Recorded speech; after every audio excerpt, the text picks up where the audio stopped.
So thank you all so much for joining us this evening. We're going to continue our discussions on the teachings of Buddhism. This is a wonderful work by Srila Prabhupada, based on the biography of Buddhist Apology and Tragedy. So begin with our prayers. Again, Shalakaya, Chakshuramritamina, Shri Shri Chaitanya Krishnan Stapitam Bhutale Swayam Bhagadamayam Vedati Swapantam Namo Vishnu Padaya Krishna Pristaya Bhutale Srimate Bhaktivedanta Swami Nityanamine Namaste Saraswati Devi Gauravani Charini Shri Bari Vajra.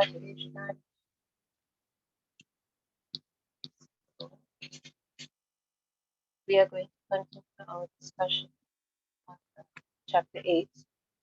We discussed the first part of the chapter last week. This is quite a long discussion of the avatars of God. And today we'll continue.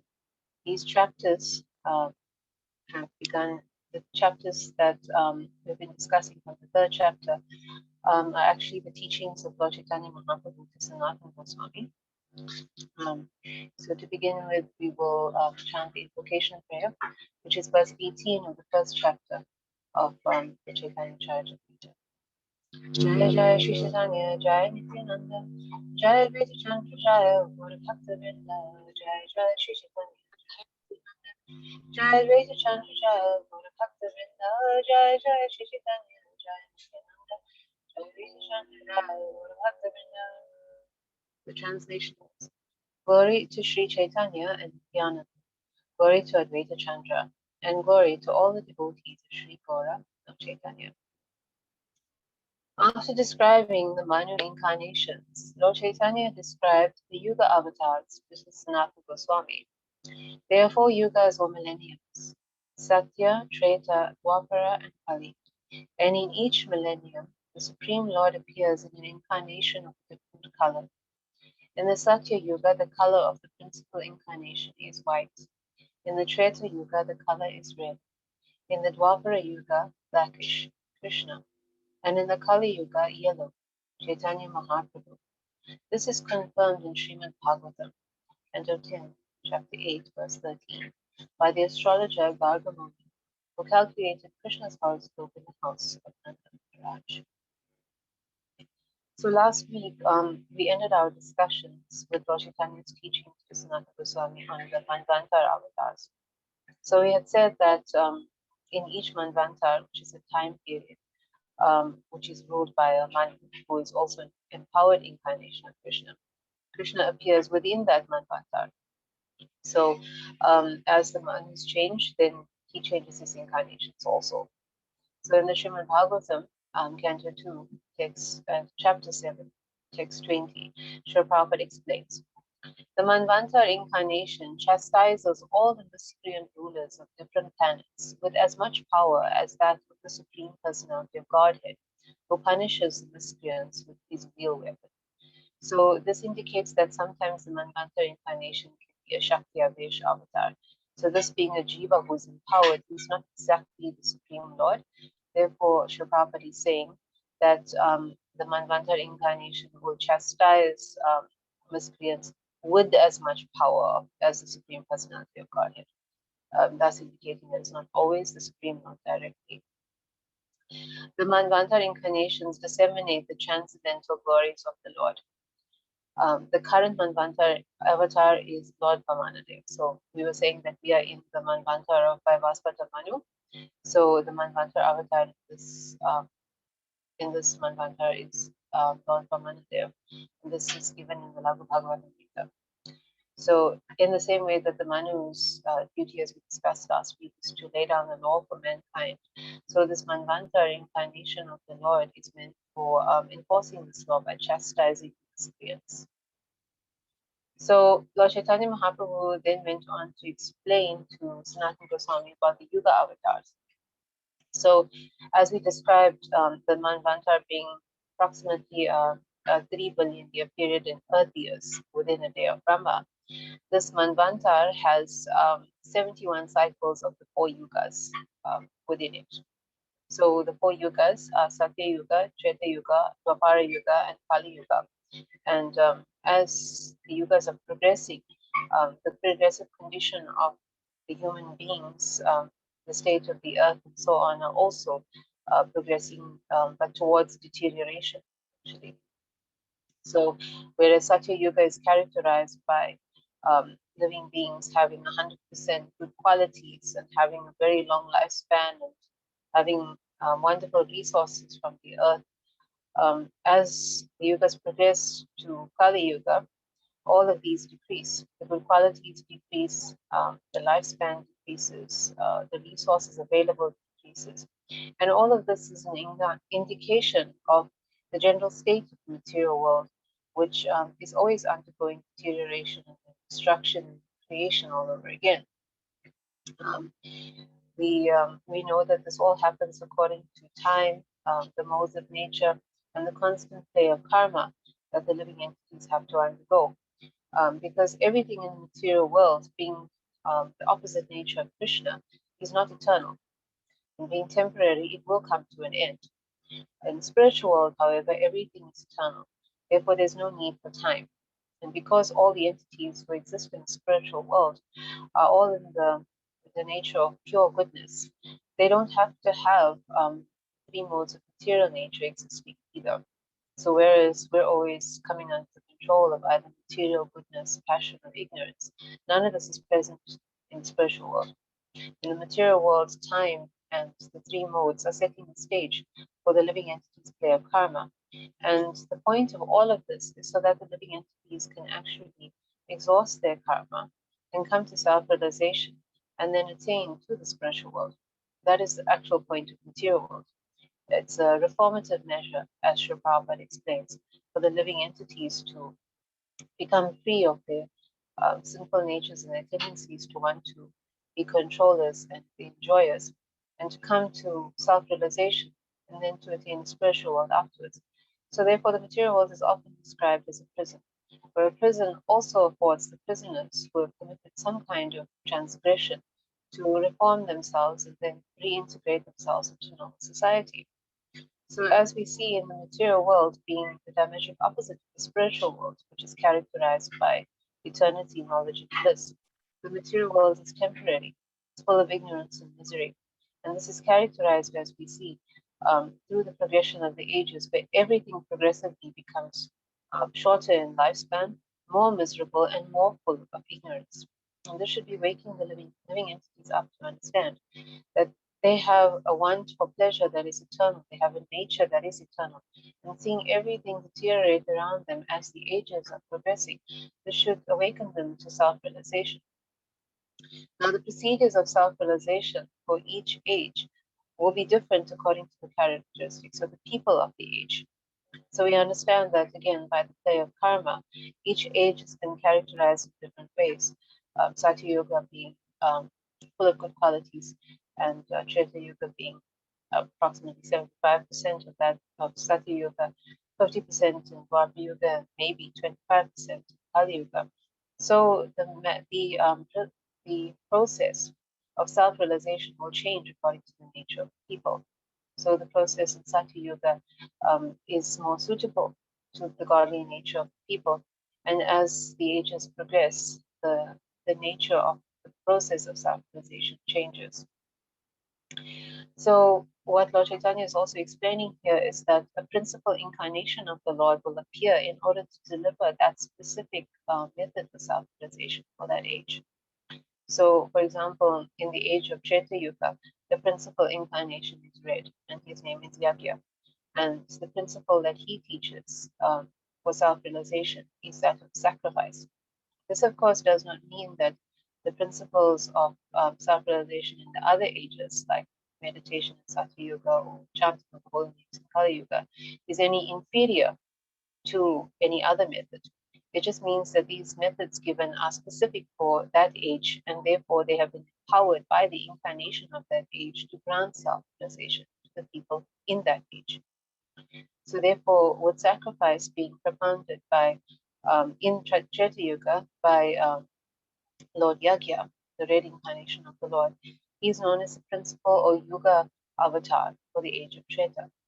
So there are other incarnations of the Lord who also appear in Treta Yuga, namely Lord Ram, Lord Vamanadev, and Lord Parashuram. So they are also incarnations, of course, but they are not the principal incarnations. They're appearing in their own respective functions. They are known as Leela avatars. But in addition, we've heard that Lord Vamanadev also is a Manvantar avatar. We know that Lord Parashuram is a Shakyavish Avatar. So there may be overlap of terms, but basically the lords are coming for their specific purposes. But the the function of delivering the Yuga Dharma for the age will fall on the principal avatar, who is Lord Yagya in this case. Of course, all the other incarnations of the Lord that appear in an age also adhere to the principles of the Yuga Dharma as well. So we continue. In the Satya Yuga, the process of self-realization was meditation, and this process was taught by the white incarnation of God. This incarnation gave a benediction to the sage Karadam, by which he obtained the incarnation of the personality of Godhead as his son. In the Satya Yuga, everyone meditated on Krishna, and each and every living entity was full in knowledge. In the present age, the Kali Yuga, people who are not in full knowledge are still attempting various meditative processes, not recommended for this age. So the white incarnation is called Hamsa, and as Lord Chaitanya Mahaprabhu is instructing, he taught meditation to Kardamuni. And of course, Kardamuni would then be able to transmit this process to other people of the age who are described as being full in knowledge. In addition, Kardamuni was blessed to have an incarnation of the Lord as his son by Hamsa. And the incarnation who appeared as his son is Lord Kapila. Lord Kapila's appearance, activities, and teachings are given in the third canto of Srimad Bhagavatam. So, to know more about the meditative process, Lord Krishna has instructed the 6th chapter of Bhagavad Gita what this exactly entails. And it is such an intense process that Arjuna, though being a very highly elevated soul and existing in the Dwapara Yuga, which we know is characterized by much better qualities than Kali Yuga, but even then, Arjuna has said that this meditative process is practically impossible for him to perform. So, what to speak of anyone who would try to attempt it in this age? We must understand that to perform this meditative process requires a lot more dedication, a lot more intensive practice than what we've been led to believe or what is practiced commonly within Kali Yuga. Prabhupada often said that people who go to yoga studios to meditate would go outside after their meditation is over and smoke. And that's definitely not allowed because Krishna explains in Bhagavad Gita that one has to be completely sense controlled. So all sense pleasures have to be given up. One should ideally retire from worldly life because to be involved in materialistic affairs is distracting from meditation. One has to go and live in a sanctified place. And usually sanctified places are difficult to live in for the modern person because they are the mountains or areas where it's not accessible exactly for people because one needs to be in a place that is peaceful and quiet. And this meditative process must be continued basically for many hundreds, if not thousands of years in order for one to attain the necessary control over the mind and senses to be able to realize one's true spiritual nature, to realize one's relationship with the Lord, and to realize the Lord. So this is not very easily done at all, and certainly impossible by the meditative standards of today, where people are basically sitting for a few minutes, maybe a few hours at most, trying to meditate. It may grant some material peace of mind, and it may grant some bodily improvement when this posture is applied. But this is not self-realization. And the goal of meditation, when utilized for self-realization, is again to realize one's spiritual identity and relationship with the Lord. So, in order to attain self-realization at this age, meditation is not recommended. In the Treta millennium, the process for self-realization was the performance of various sacrifices, and this process was taught by the red incarnation of God. So we just mentioned that the red incarnation is Lord Yagya, and the real sacrifices that he taught are again not what we're used to in Kali Yuga. Real sacrifices are very costly, very detailed, very precise affairs, and it must be carried out by Brahmins who are especially qualified to do so. This, of course, implies not just Brahmin by being born in a family of Brahmins, but being very highly trained by very elevated and authorized spiritual teachers. And anyone who is being trained in sciences must live a very sense-controlled, regulated religious life, because the learning of such highly spiritual practices, especially because these sacrifices are not for any material gain, for self-realization. Someone must have a very high level of sadhana or spiritual practices in their lives. We know that even in material life, we can use a crude example. If somebody wants to imbibe knowledge by attending lectures, they can't pitch up, for example, drunk or half asleep, because these conditions of the mind will impair their imbibing the knowledge that's been given. So with spiritual life, this goes even more double. One has to be so sense controlled and living such a pure life, basically, that this knowledge actually becomes realized to that person. And only through realized knowledge would one be able to engage in spiritual practices sufficiently. So, in order to execute these sacrifices and get the required results, the Brahmins were of a very high standard by being born in very highly elevated families, but also by their very great vast training. And therefore, they were able to do extraordinary things when performing sacrifices. So, for example, with animal sacrifices, they were able to pass an animal through the fire and have that animal come out on the other side in a new body. No one who executes animal sacrifices in this day and age is able to do that. That is the reason why animal sacrifices have been stopped. It's not just an exercise in order for one to enjoy the animal afterwards. This was carried out in order to test, these animal sacrifices were carried out in order to test the power of the mantras in giving the animal a new body after it has passed through the fire. And so we understand that just from that perspective, sacrifices to attain self-realization would not be successful, requiring Brahmins of such great power, but also requiring so much of costly equipment and such a large amount of wealth. Sri Prabhupada says that there were at least mountains of gold involved, what to speak of land and other such items, which even the wealthiest people of today would not be able to provide for regular sacrifices for the process of self-realization. So once again, performing such sacrifices for self-realization is possible in the age of Kali Yuga. In the Dwapara millennium, Krishna was personally present, and the process of self-realization for everyone in that age was worshipping him.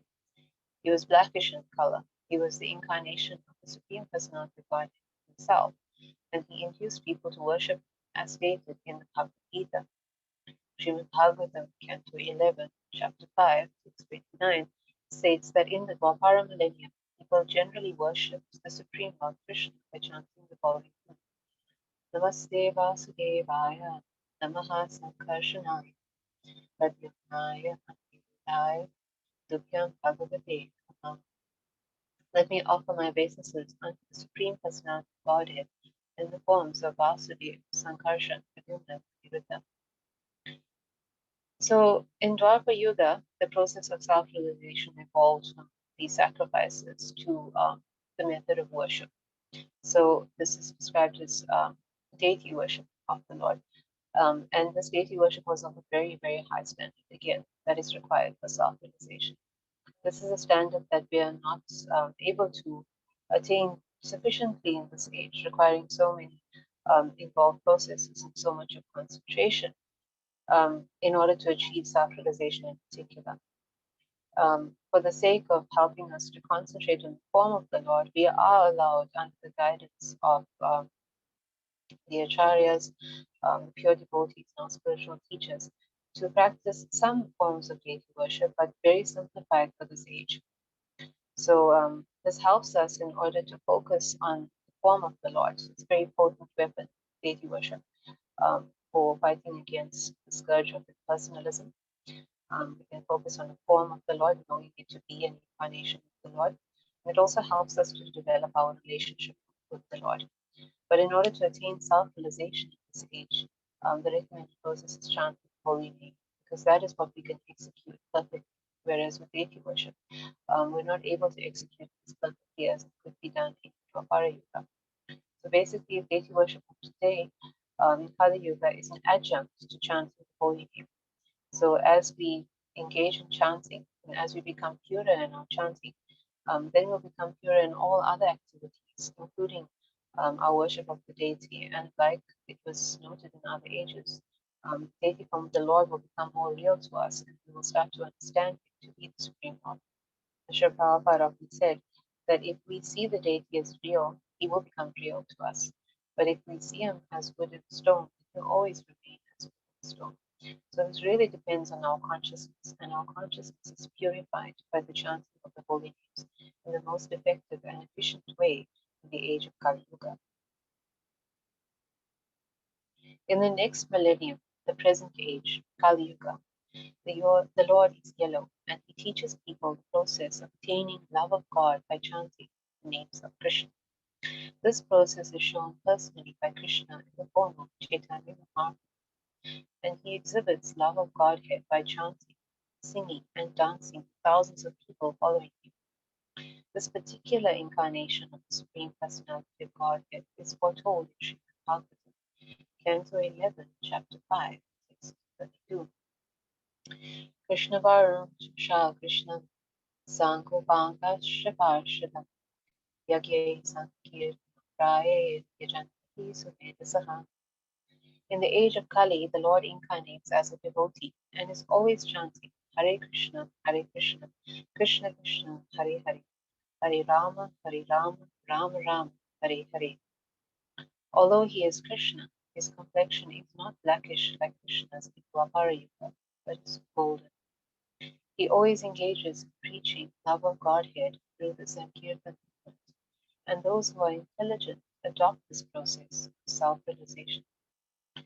Srimad Bhagavatam 12:3-42 also states, Kriteya dhyayato Vishnu Tretayam yajato mukhe Dwapare paricharyayam Kalo tad hari kirtana. The self-realization achieved in the Satya millennium by meditation, in the Treta millennium by the performance of different sacrifices, and in the Dwapara millennium by worship of Lord Krishna, can be achieved in the age of Kali simply by chanting the holy names Hare Krishna. This is confirmed in Krishna Purana 6:17. Dhyayan krite yajan yagyes vedayam dwapare archaya yad avnati tad avnati kalo sankirtya keshavam. In this age, there is no use in meditation, performance of sacrifices, or temple worship. Simply by chanting the holy name of Krishna, Hare Krishna, Krishna Krishna, Hare Hare, Hare Rama, Rama Rama, Hare Hare, one can achieve perfect self-realization. So we quoted all these verses in order to establish the authority of Lord Chaitanya's appearance and his mission. The Lord is mentioned in the Srimad Bhagavatam in a few places, but he's also mentioned in other scriptures. His incarnation in the Vishnu Sahasranama Sloka is specifically noted as the golden colored Brahman. This is also noted in the Mahabharata, various Puranas like the Matsya Purana, which is the oldest Purana, the Skanda Purana, the Nisma Purana, the Narada Purana, and so on. So Lord Chaitanya Mahaprabhu is therefore an authorized bona fide incarnation of the Lord. Actually, as we described before, Krishna himself taking the part of an incarnation. Sometimes incarnations of the Lord appear to spread the Yuga Dharma and Kali Yuga, but in this Kali Yuga in particular, we're very fortunate that instead of incarnation of Krishna coming, Krishna himself has come in the color of Shrimati Radharani to experience her love with him and to share that love. That is the speciality of Lord Chaitanya, golden color. So all of this has been foretold in the scriptures, so we can accept it as authority. Also important is the mission of the Lord being foretold in the scriptures as well, to spread this specific Yuga Dharma of chanting the holy name. We see that with pseudo avatars, they may have some agenda that is for their own gratification, for their own fame. They may write some books, give some speeches, establish some institutes, do some charity, but they don't have a specific mission as the Lord is repeatedly coming forth.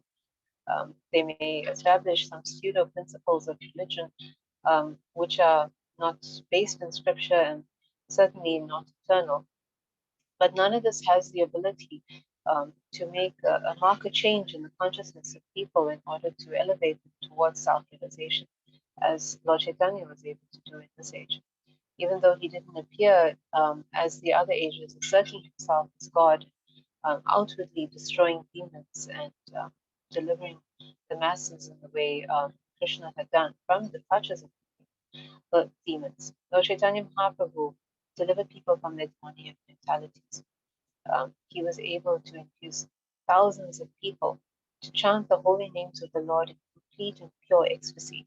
This means that he was so powerful in his own love for himself that he was able to immediately touch anybody's heart, right into the heart, going beyond all the layers of material contamination, and cause something as precious and rare as love of Godhead to sprout in those hearts.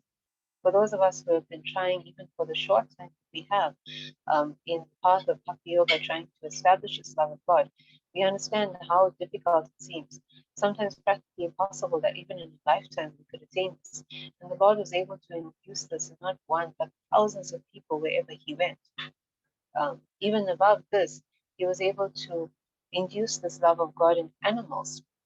When the Lord passed through the Jarikanda forest, he made tigers and deers, Sri Prabhupada says, who are natural enemies of each other, embrace each other in love of God.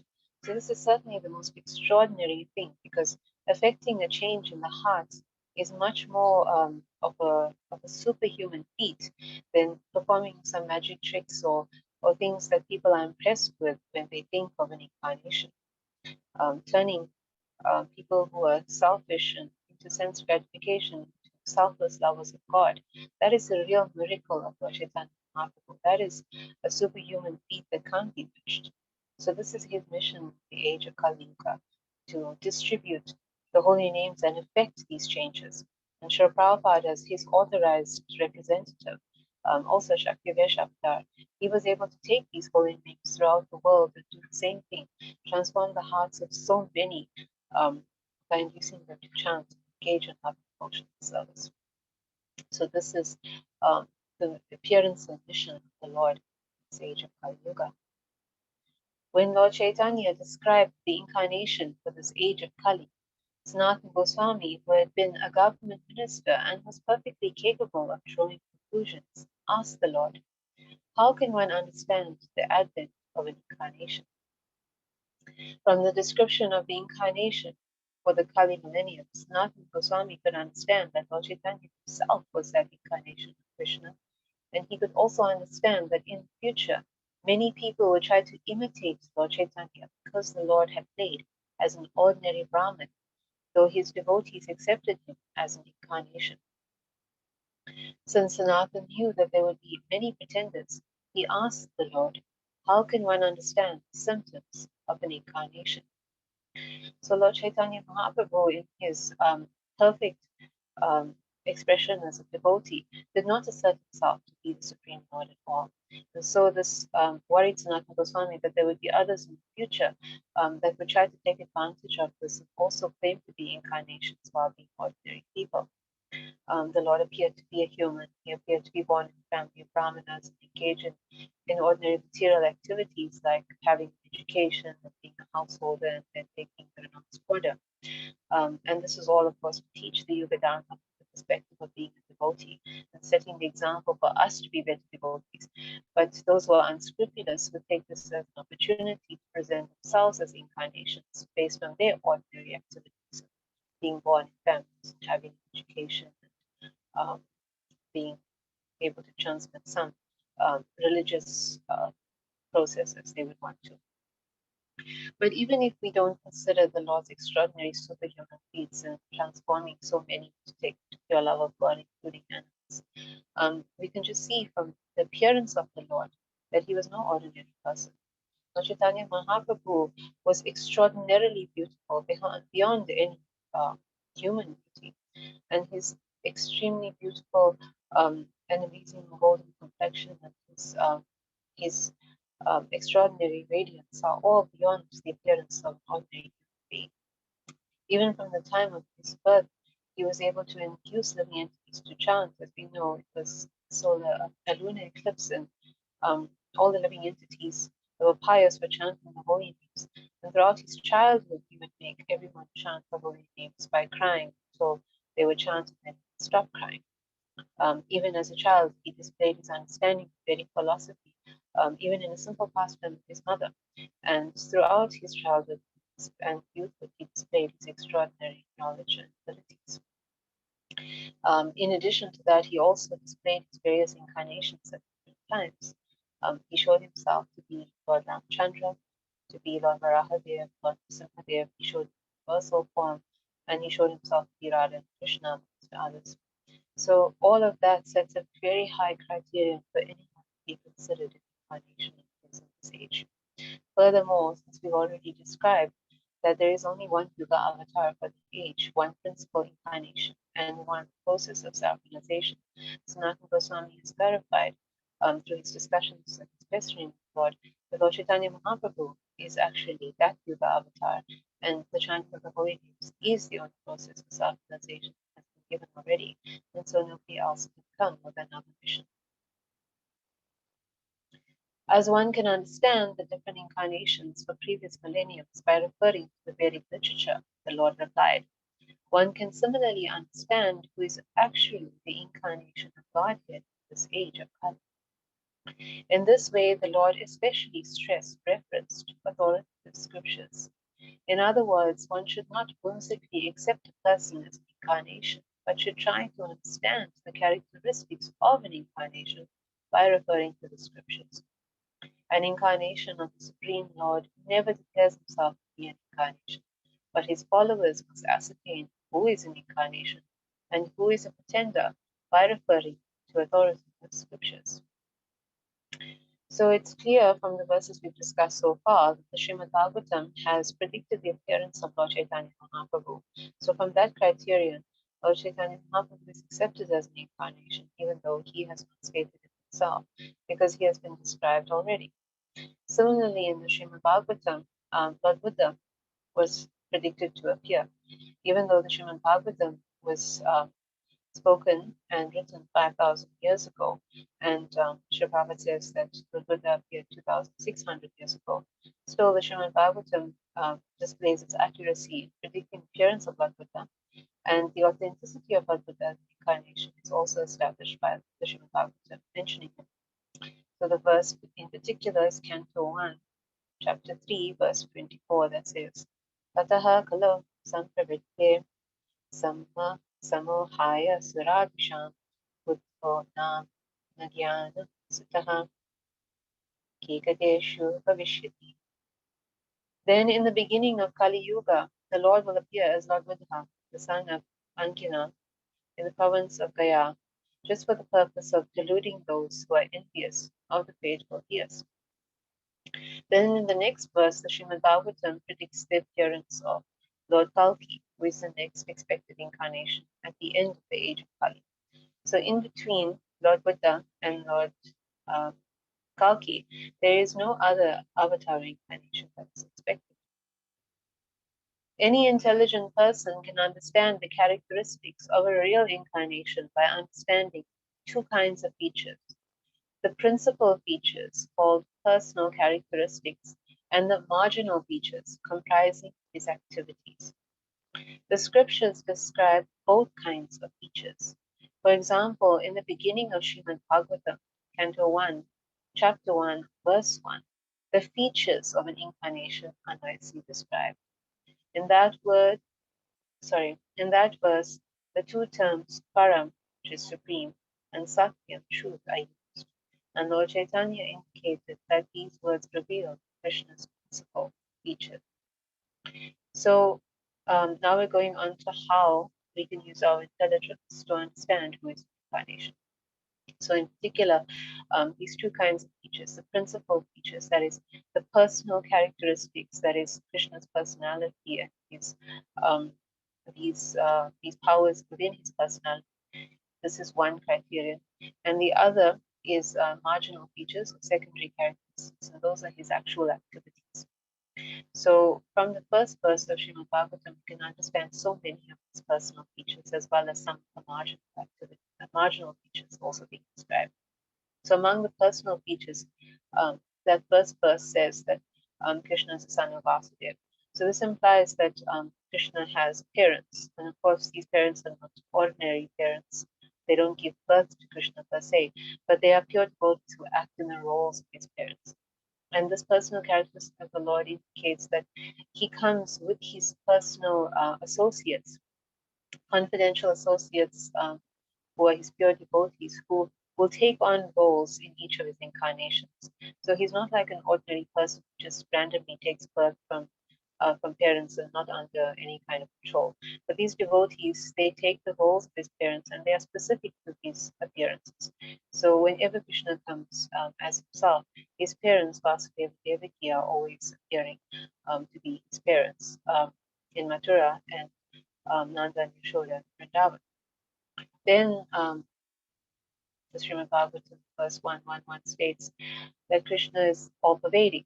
So that means he's everywhere at once. It says that he is the absolute truth, which means he is the ultimate reality, that he is the primeval cause of all causes. So the cause of everything in spiritual and material worlds. But in terms of the material world, it also states his marginal feature in being creator, the sustainer, the destroyer of these worlds. So that implies activity. Then we go back to personal characteristics. He is directly and indirectly conscious of everything. That means he knows everything. It says that he's independent. There's no other cause beyond him. It means that he acts according to his own will, and that he's never subject to any laws, especially not the laws of material nature.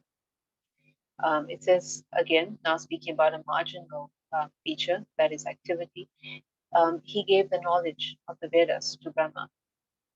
And then another personal feature, that even the great sages and demigods are placed into illusion. That means that even they are controlled by his illusionary energy, that everyone is actually controlled by the illusionary energy unless they come to the point of surrendering to Krishna, for he is always above it.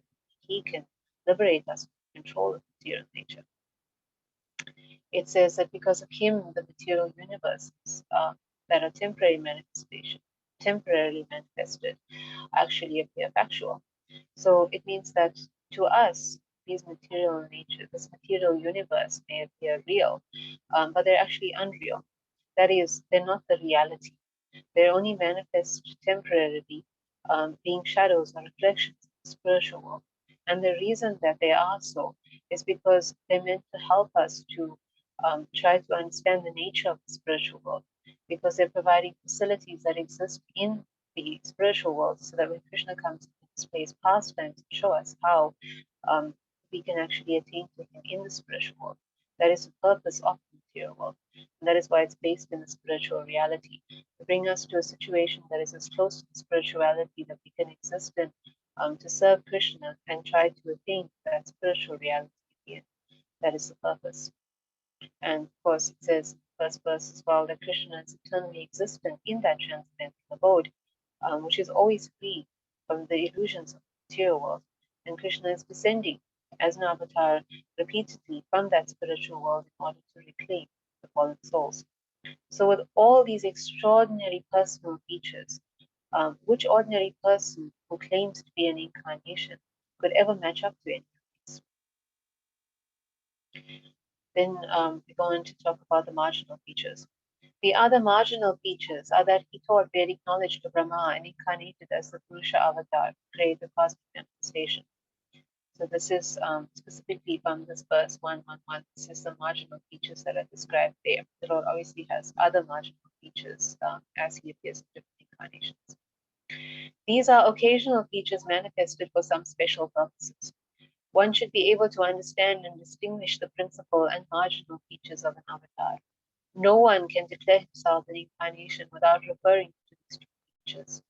An intelligent man will not accept anyone as an avatar without studying the principal and marginal features.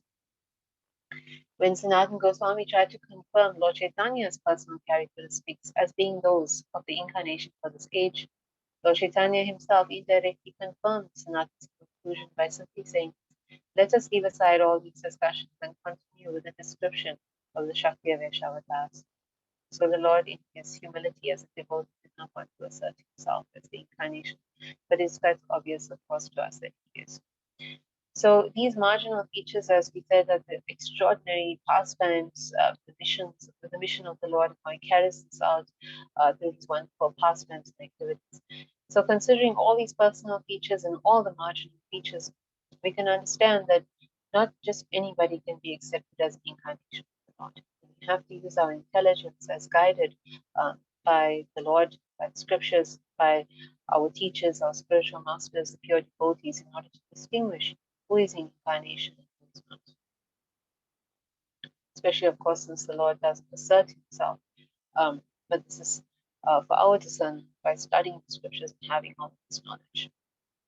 The Lord then pointed out that there is no limit to the Shakyavish avatars, but that some can be mentioned as examples.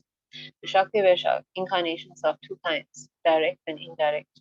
When the Lord himself comes, he is called a Sakshat or direct Shakyavish avatar.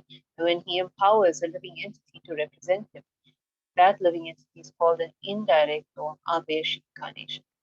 Examples of indirect avatars are the four Kumaras, Narada, Prithu, and Parashuram. These are actually living entities who are given some specific power by the Supreme Personality of Godhead. When a specific opulence of the Supreme Lord is invested in specific entities, they are called Avesh avatars. The four Kumaras represent the Lord's opulence of knowledge. Narada represents devotional service to the Supreme Lord.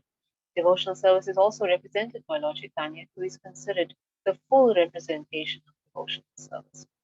In Brahma, the opulence of creative power is invested, and King Prithu is invested with the power for maintaining the living entities. Similarly, in Parashuram, the power for killing evil elements is invested.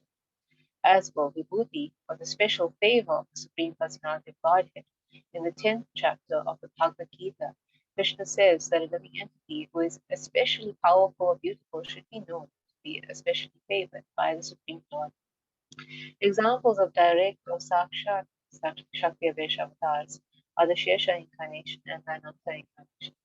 In Ananta, the power for sustaining all the planets is invested, and the Shesha incarnation is invested with the power for serving the Supreme Lord. So in the last few classes, we've touched a little bit on the Shakyavish avatars, and we'll recap that as Lord Chaitanya Mahaprabhu is describing, they are direct or indirect. So when they're direct, they're actually Vishnu Tattva. They are the Lord himself, but they're displaying a power specifically. So the examples given here are Lord Ananta and Lord Shesha. This special, extraordinary power of Lord Ananta that makes him Shakyavish is that he is bearing all the universes on his head. So this is not for relatively short time or some defined time, like we know the other incarnations of the Lord will appear for a specific time. Like Krishna himself comes for 125 years and then disappears. But Lord Ananta is bearing the universes on his head for the entire creation. This is quite extraordinary. And Lord Shesha in the spiritual world, he is manifesting for all of eternity everything that Krishna needs. Every personal article, every item, Lord Shesha is instantly manifesting this for the Lord's pleasure. So these are the extraordinary powers. We've also discussed that the jivas or the indirect Shakyavish avatars have some specific power that's given to them by the Lord, and we've noted so many examples like Narada or Parashuram. Then today we're going to touch on a specific class of beings called vibhutis. So these are not Shakyavish avatars in the sense that they're given some extraordinary power of the Lord. And of course, they're not to be considered the Lord, but because they're displaying some opulence, some characteristics like power and beauty that's way above any other being within their class, they are considered to be especially favored by the Lord, and they're also representations of the Lord. So in the Bhagavad Gita, Krishna gives us an idea of some of these qualities because we know that these powers and opulences of the Lord that are displayed throughout creation are unlimited. And we note that they're quite a vast span entities. So we have the Lord himself listed among the vibhutis, which is Lord Rama. And we understand from him being mentioned that although of course he is a Leela avatar, but he's mentioned as vibhuti because he is displaying extreme power in weaponry that is so great that he stands out even amongst all the other incarnations of the Lord. So we have other vibhutis or opulences of the Lord that can be displayed through the demigods. So if we're considering those that grant punishment, Yamaraj is the supreme punisher because no one can actually escape punishment of death. And if we consider amongst the animals, the lion is always considered the greatest, the most powerful, the most majestic of all creatures. So in that way, the Lord is described so many different features of his creations that are all representations of his glory, called vibhutis. After describing the Shakyavish incarnations, Chaitanya Mahaprabhu began to speak about the age of the Supreme Lord. He said that the Supreme Lord Krishna is always like a 16-year-old boy, and when he desires to descend to this universe, he first sends his father and mother, who are his devotees, and then he himself appears. All his activities, beginning with the killing of the Putna demon, are displayed in innumerable universes, and there is no limit to them. Indeed, at every moment, at every second, his manifestations and various pastimes are seen in different universes called Brahmandas. Thus, his activities are just like the waves of the Ganges River. Just as there is no limit to the flowing of the waves of the Ganges, there is no cessation of various features of Lord Krishna's pastimes in different universes. So this is another important concept that we must understand. Krishna's pastimes are always occurring from the beginning of time. Just because they're not present now before our eyes, it doesn't mean that they have stopped in any way. We know that Mahavishnu is breathing out or emanating universes from the pores of his body, and in these innumerable universes, Lord Krishna is appearing to display his pastimes all the time. So as he winds up his pastimes in one Brahmanda or universe, he's starting his pastimes in another Brahmanda or universe simultaneously. So this appearance and disappearance are going on constantly in the universes. And it's just like the waves of the Ganges. When one wave is forming and breaking, another wave is automatically forming beneath. And these waves are continuous and constant in their motion. We actually can't see them actually appearing to have a beginning or an ending. So in the same way, the Lord's pastimes don't have beginning or an ending either. They're always going on. The Lord, even though he's eternal, and even though he's been existing since the beginning of time, he always appears as a 16-year-old boy. When he appeared on this earth, he was here for 125 years, but Krishna never aged. And of course, when he appears, he always appears with his confidential associates, with his weapons, with his eternal abode, and everything that comes along with it, for his pleasure, for his pastimes. As stated earlier, Krishna's abode is the supreme planet known as Goloka Vrindavan, and by his will, this Goloka Vrindavan is manifested in this universe and in other universes as well. Like Krishna's name, fame, and everything else directly connected with him, Goloka Vrindavan is absolute and is therefore equal to him. Thus, the Lord is always in his supreme abode, Goloka Vrindavan, and by his supreme will, his activities there are also manifested at particular places in innumerable universes. Wherever Krishna appears, he displays his 6 opulences.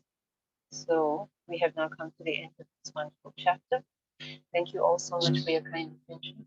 Shri Shantai Guru Hari Ki Jai, Shri Prabhupada Ki Jai. Are there any questions?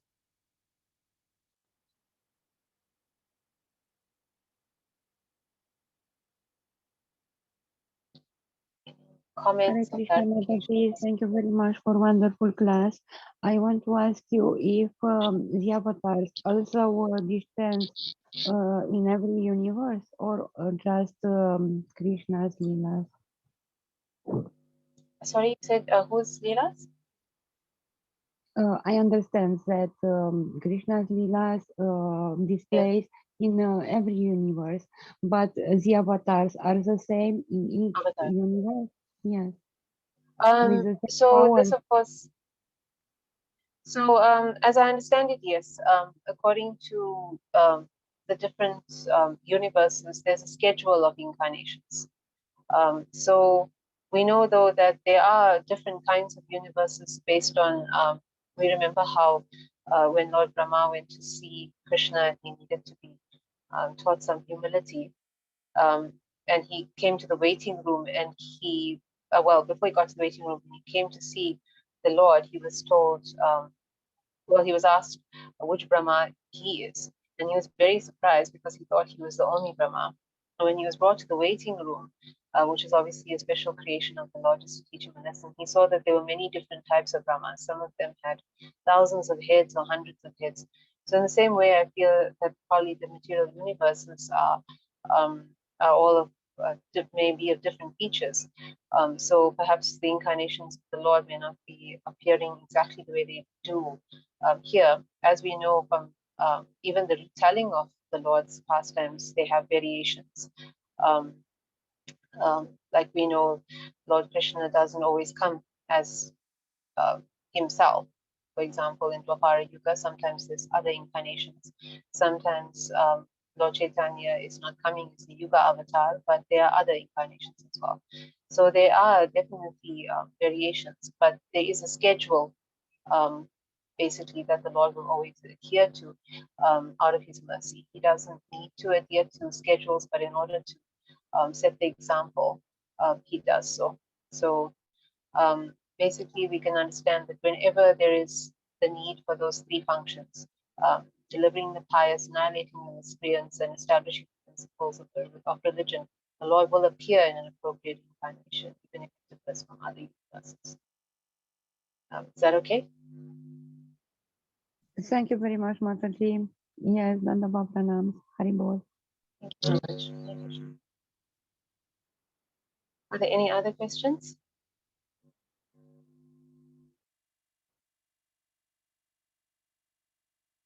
If there are none, we will have a short but beautiful bhajan in glorification of the Lord and his various Vrindavan pastimes. This is Nama Kirtan, also called Yashoda Kirtan by Srila Bhaktivinoda Thakur.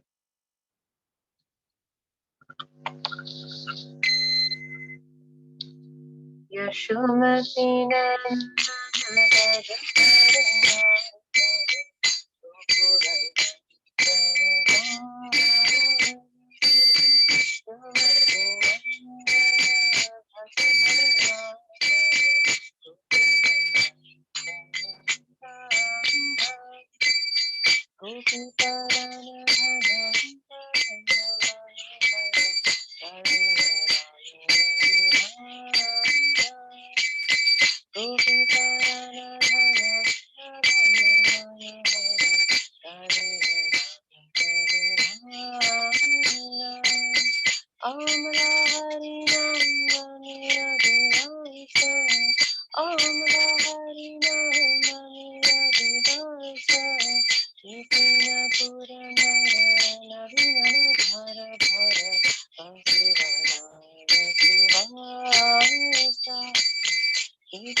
translation is, Lord Krishna is the beloved son of Mother Yashoda, the transcendental lover in the land of Vraja, the delight of Gokul, Kana, a nickname of Krishna, the wealth of the lives of the gopis.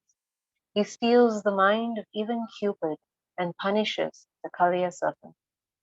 These pure, holy names of Lord Hari are full of sweet nectarian pastimes. Krishna is the Lord of the 12 forests of Vraja. He is ever youthful and is the best of lovers.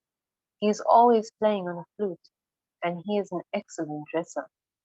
Krishna is the protector of the inhabitants of Vraja, the destroyer of various demoniac dynasties, the keeper and tender of Nanda Maharaj's cows, the giver of pleasure to the cows, land, and the spiritual centers, the husband of the goddess of fortune, the butter thief, and the beautiful cowherd boy of Nanda Maharaj.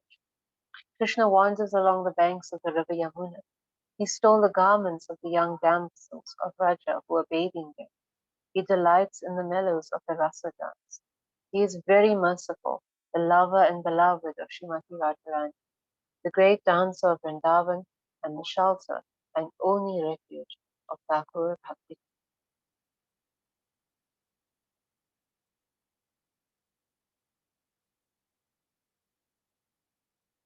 So thank you all so much again for joining us today. Please join us next week when we'll discuss chapter 9 of the teachings of Lord Chaitanya. Shri Shantai Gaura Hari Ki Jai, Shri Prabhupada Ki Jai, Shri Shantai Gaura Hari Hari Bol. Thank you. Hare Krishna. Hare Hare Krishna, Krishna, thank you Mataji. very much, Mataji. Hare Dhanavad Krishna, Pranam. everyone. Hare Krishna. Hare Krishna. Thank you so much.